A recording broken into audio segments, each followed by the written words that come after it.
AITA for getting rid of the foster child my family has had for 7 years. And I don't care if it makes me a bad person. The journey begins years back, in the warmth of a family home where Tom's mother, an experienced foster caregiver, dedicated her life to providing stability for children in need. As her health declined, Tom found himself increasingly involved in caring for her 2 foster sons, John and Paul. Each child had a different story, a different set of challenges. John, older and troubled by trauma, connected with Tom in ways that surprised and moved him. Paul, however, with severe developmental needs, brought a different kind of challenge. Before her passing, Tom's mother entrusted him with a profound request: to keep these boys close, especially Paul, and to ensure they received the care they deserved. Tom, deeply loyal to his mother's wishes, agreed. He wanted to honor her work and keep her legacy alive. Yet little did he realize the emotional and physical toll this promise would eventually exact from him. As months went by after his mother's death, Tom's home was filled with both love and growing strain, as he began to understand the enormity of what he'd taken on. Tom's bond with John grew out of shared experiences and struggles. John had arrived when he was only 8, bringing with him the weight of trauma that surfaced as anger, confusion, and defiance. Tom was a young adult at the time, grappling with his own transition into adulthood. The two found common ground, working through John's behavioral challenges and building a relationship based on trust and understanding. Tom's patience and commitment helped John stabilize, and their journey became a source of mutual strength. This bond sustained Tom and reminded him why he took on this role. He saw his efforts paying off as John grew into a thoughtful, resilient young man. Despite his difficult past, the bond with John was natural and easy, giving Tom a sense of fulfillment and hope that perhaps he could fulfill the promise he made to his mother. He clung to this relationship as proof that love and perseverance could overcome any challenge. However, caring for Paul presented a different set of trials. Paul, who was only 9 when he joined the family, required care and attention that surpassed any previous experience Tom had. Unlike John, who could communicate and eventually reciprocate the bond, Paul had developmental issues that made it nearly impossible for Tom to connect with him on the same level. He was 16 now, with the mental capacity of a toddler, and needed constant supervision and care. Despite his best efforts, Tom found himself growing frustrated and exhausted. He tried everything: hiring specialists, seeking community support, and arranging for part-time carers, but nothing seemed to lighten the emotional burden. Paul's needs were relentless, and though Tom never questioned Paul's innocence, he found himself feeling trapped by the promise he made. Days turned into nights of restless contemplation. Tom questioned his worth as a caregiver, wondering why he couldn't feel the same love and devotion he had for John. The guilt became suffocating, but he was also starting to understand that not every promise, no matter how noble, could be kept without sacrifice. After months of trying, Tom reached a painful but necessary decision. He contacted the social services agency, explaining that he could no longer care for Paul alone. Though this choice pained him deeply, he knew it was the right one for both of them. Paul deserved a caregiver who could meet his needs fully, someone with specialized training and the ability to connect with him in ways that Tom simply couldn't. Tom's friends and family offered mixed reactions. Some understood and supported his decision, while others questioned his commitment, even casting judgment. In one conversation, a family friend suggested that perhaps Tom could find a way to keep Paul if he only tried harder. This comment cut deeply, striking at the core of Tom's already vulnerable emotions. Yet, with each criticism, he realized more clearly that his decision wasn't about effort or love. It was about what was best for Paul and the recognition of his own limits. Eventually, a new family was found for Paul, one specializing in children with severe special needs. Tom felt a bittersweet relief when he learned Paul would receive the structured environment and attention he required. On the day Paul moved, Tom watched from the window, fighting back tears as he realized how quiet his house had suddenly become. His emotions were conflicted. He felt an emptiness from Paul's absence but also an undeniable sense of peace, knowing Paul was now in the right place. In the weeks that followed, Tom made an effort to keep in touch with Paul's new caregivers, visiting occasionally to ensure Paul knew he wasn't being abandoned. During each visit, Tom felt a mixture of pride and sadness, feeling like a bystander in the life he had once been a central part of. With Paul in a safe environment, Tom's life took on a different rhythm. He had more time to invest in his bond with John, who had supported him through the entire ordeal. The two spent time reflecting on the journey they'd been through, and John encouraged Tom to continue fostering, reminding him of his unique ability to provide a stable, loving home for kids in need. Inspired by John's words and determined to make a difference in the lives of other children, Tom returned to the fostering system, ready to take on new placements. He soon welcomed two young boys into his home, feeling a renewed sense of purpose. This time, Tom approached fostering with a clearer understanding of his boundaries and a commitment to self-care. Knowing he could provide meaningful support without compromising his own well-being, the story concludes with Tom reflecting on his journey, filled with valuable lessons about love, sacrifice, and the courage to admit when one cannot do it all. His experience showed him that love isn't just about fulfilling promises but also about ensuring the well-being of those we care for, even if it means making difficult decisions. By setting aside his guilt and prioritizing Paul's needs, Tom honored his mother's legacy in the best way possible, by ensuring her foster children found the care and support they deserved. In his journey, Tom learned that fostering isn't about perfection. It's about giving what you can while remaining true to yourself. His story serves as a reminder that caregivers, too, need care, and sometimes, loving someone means letting go and trusting that others may be better suited to help.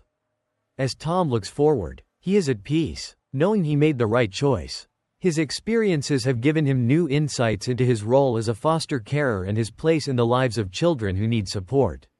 He is ready to help more children find the love and stability they deserve, honoring his mother's memory by fostering with honesty, resilience, and compassion. In the end, Tom's journey serves as a testament to the power of love and the courage it takes to recognize one's limitations. It's a story of hope, renewal, and the knowledge that every act of kindness, no matter how small, contributes to a legacy of care that lives on in the hearts of those we touch. Refusing my boyfriend's threesome request led to a wedding drama and a shocking revelation. AITA? The first time Rachel met Michael, she was charmed. He seemed like the dream boyfriend, charismatic, attentive, and deeply interested in her life. They met after one of her theater performances, where he approached her with genuine enthusiasm, complimenting her role and offering to buy her a drink. Their chemistry felt effortless, and their relationship quickly blossomed. But what started as a fairy tale romance slowly turned into a story Rachel could have never foreseen, a love affair that would test her self-worth, faith, and even her physical well-being. After a year together, Rachel started to notice subtle shifts in Michael's behavior. What seemed like minor disagreements at first slowly grew into larger, more troubling patterns. Rachel had always been easygoing, the type of person who avoided conflict. But Michael had a different approach. He would press her boundaries, always gently at first, but with increasing intensity whenever she resisted. The real turning point came one evening when Michael brought up the idea of having a threesome.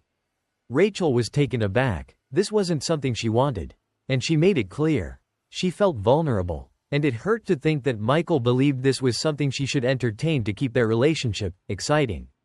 But instead of respecting her feelings, he made her feel guilty, hinting that her reluctance was somehow unfair to him. This conversation turned into a silent battle, a Cold War.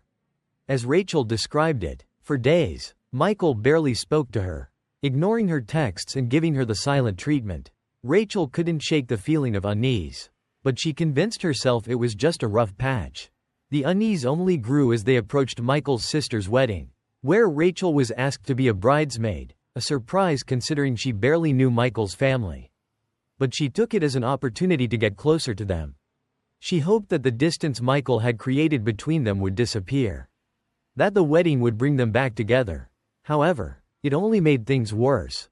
On the day of the wedding, Rachel had hoped they'd resolve things, but Michael remained distant, barely acknowledging her. Then, as the reception got underway, he brought her a slice of cake. Rachel, battling feelings of exhaustion and emotional strain, accepted it without a second thought. But as she took a bite, something felt off. The cake tasted strangely familiar, coconut, the one ingredient she was severely allergic to. Panic gripped her as her throat began to swell, her skin reacting immediately. Thankfully, she had her EpiPen with her, but even after using it, she knew she needed medical help. Someone called an ambulance, and she was rushed to the hospital. Terrified and alone, Michael was nowhere to be found. When she tried calling him repeatedly, he didn't answer. Instead, Rachel later found out that he had left the reception with friends.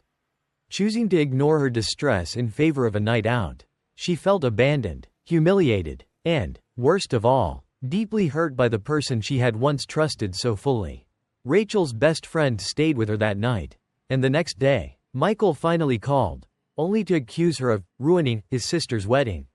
He twisted the events, suggesting that Rachel had overreacted and was making everything about herself. It was a blow that left her questioning her sanity. How could he turn her genuine medical emergency into something so selfish? This incident marked a moment of realization for Rachel. When she told Michael's father, a pastor she deeply respected, about what had happened, she was shocked when he suggested that she was in the wrong. Sometimes, dear, relationships require sacrifice. Don't let pride get in the way of forgiveness, he advised her. This hit Rachel hard. She had always looked up to Michael's father as a moral compass. She began to wonder if she was, indeed, being unreasonable. But her best friend, ever her confidant, pointed out what Rachel was too close to see. Rachel, he ignored you during a medical emergency. And this isn't the first time he's used your vulnerabilities against you. Her friend reminded her, bringing up times Michael had belittled her or brushed off her concerns. Slowly, Rachel started piecing together a troubling pattern. Every time she asserted her needs or voiced discomfort, Michael would respond by making her feel small, even humiliated. Days turned into weeks, and Rachel wrestled with guilt and doubt. Michael's half-hearted apologies came laced with manipulation, implying she was somehow to blame for their issues. At times, he would apologize for making her feel hurt, but never for his actions themselves. This type of apology left Rachel more confused than ever, as though her feelings were the problem rather than his behavior. Finally, Rachel decided to take a step back and reflect on what was truly important to her. She realized that she had been compromising not just her values, but her very sense of self to appease someone who continually invalidated her. The emotional strain had begun affecting her health and happiness, robbing her of the joy and confidence she once had. One evening, she confronted Michael with a new sense of clarity. She told him she couldn't continue in a relationship where her well-being was constantly dismissed. His response was as dismissive as ever. He suggested she was being dramatic, accusing her of being a waste of time for not forgiving him. This was the final straw. Rachel gathered her strength, drawing from every hurtful memory and every moment of self-doubt he had inflicted upon her. She told him calmly but firmly that she was done. She deserved better, a partner who respected her, valued her feelings, and stood by her during difficult times. Michael's reaction was predictably cruel, dismissing her feelings and even attempting to use their church community to guilt her back into submission. But Rachel held her ground. The following months were a journey of healing and rediscovery. Rachel left the church community that had enabled Michael's behavior, finding a new support system in friends who understood her value. She sought therapy, learning to rebuild her self-esteem and recognize the red flags she had missed. Her story spread as an inspiring tale of resilience, teaching others to recognize the signs of manipulation and to trust in their own worth. Through her struggles, Rachel found a deeper sense of self-respect, realizing that true love doesn't require sacrificing one's dignity or health. She shared her journey with others, hoping her experience would empower those in similar situations to break free and prioritize their well-being. Rachel's story became a reminder to never compromise one's worth for someone who fails to see it. After my A**Steve husband's death, I'm forced to pretend he was a great man. Despite his mistreatment and affairs, I'm now free. For years, she lived in shadows of deception, control, and a facade too heavy to bear. The world saw a picture-perfect marriage, a loving wife, and a devoted husband, but behind closed doors, she was anything but free. Her husband's grip on her was tight, each finger symbolizing a different form of control, manipulation, and betrayal. Every decision, down to buying a simple cream, needed his approval. This wasn't love, it was a prison. She held her breath, waiting for a day when she could finally exhale. And when he passed unexpectedly, That day arrived, but her newfound freedom came at a cost, pretending to mourn a man she feared and resented. As she navigates life after his death, she finds herself tangled in a web of family expectations and societal pressures to honor his memory as if he were a saint. Yet, the memory of every harsh word, every controlling act, and every painful betrayal lingers, urging her to finally reclaim her life. Alongside her journey, another tale unfolds, one of a woman who, on the cusp of marriage, faced the harsh reality of her fiancé's deep-seated biases, ultimately choosing truth over silence. Together, these stories reveal hard-fought battles for freedom, identity, and justice, inviting viewers to ask, how far would you go to reclaim your life? As the story unfolds, the widow, Maria, starts to piece her life back together, finding solace in her freedom but also grappling with the trauma that lingers. Her journey isn't straightforward. Every time she tries to move forward, the weight of societal expectations and whispers of, "what a wonderful man he was," echo around her. People flood her with condolences about her loving husband, a man who, in reality, did everything he could to dim her spirit. Maria begins attending therapy sessions, both to process her grief and to mend the wounds that years of manipulation and abuse had left. It is during one session that she meets a woman named Laura, whose story becomes an unexpected but profound mirror to her own experiences.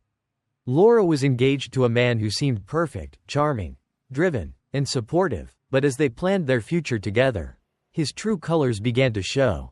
He told Laura about his reluctance to accept LGBTQ+ people, saying he would tolerate them but never embrace the lifestyle.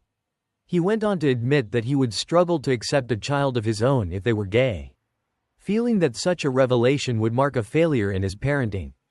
This confession shattered Laura's image of him. She realized that tolerance without acceptance wasn't love, and the rigidity of his worldview felt oppressive, like a warning of the future life she would endure if she married him. Despite her love for him, she made the difficult choice to walk away. Maria and Laura form a bond, each one recognizing the strength it took to escape a life of silent suffering. Through their friendship, they offer each other courage and validation. Laura, still dealing with her ex's vitriolic backlash online and facing public condemnation for her stance, finds strength in Maria's resilience. Maria, on the other hand, sees in Laura a reflection of her younger self, the fear of judgment, the courage to act against it, and the struggle to rebuild from scratch. Together, they begin a journey of self-discovery and healing, helping each other confront the ghosts of their pasts. One day, Maria attends a family gathering, where her in-laws continue to speak of her late husband as a saint. Feeling trapped, she almost slips into her usual pattern of silence. But then she remembers Laura's words about standing up for her truth, no matter who is watching. She takes a deep breath and subtly shifts the narrative, sharing stories of how she struggled to find herself in the marriage, implying the loneliness and control without naming specifics. Her words are carefully chosen, enough to plant seeds of curiosity, perhaps even doubt, in the minds of those around her. It's a small step, but one that feels like a victory, a sliver of truth breaking through the facade. As she grows stronger, Maria also becomes more involved in community work, using her experience to counsel other women dealing with abuse and manipulation. She's inspired to help others reclaim their power, much like she is learning to do. Laura, meanwhile, publicly advocates for LGBTQ+ rights and calls out discriminatory behaviors wherever she can. Their journeys diverge, yet intersect at pivotal moments, each of them a beacon of resilience for the other. By the end of the story, Maria and Laura are no longer bound by the judgments of those who don't understand. Maria realizes that freedom isn't just physical, it's a release from societal expectations. From the need to pretend or suppress her voice, she moves forward with purpose, confident in her right to speak her truth. Laura, too, feels liberated, no longer held back by societal or familial pressures to conform to a life that doesn't align with her values. She's now an advocate, not just for herself but for the voiceless, using her platform to foster understanding and acceptance.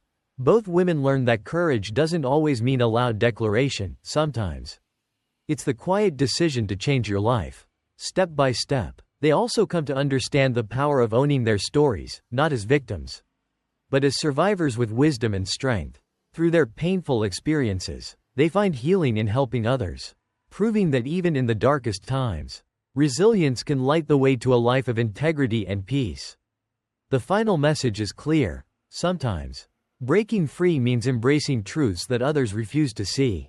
And in doing so, you find the strength to create a life that aligns with your worth, your values, and your voice. Maria and Laura's stories leave viewers with the inspiring lesson that, no matter how broken one may feel, there is always a way to rebuild, to rise, and to thrive.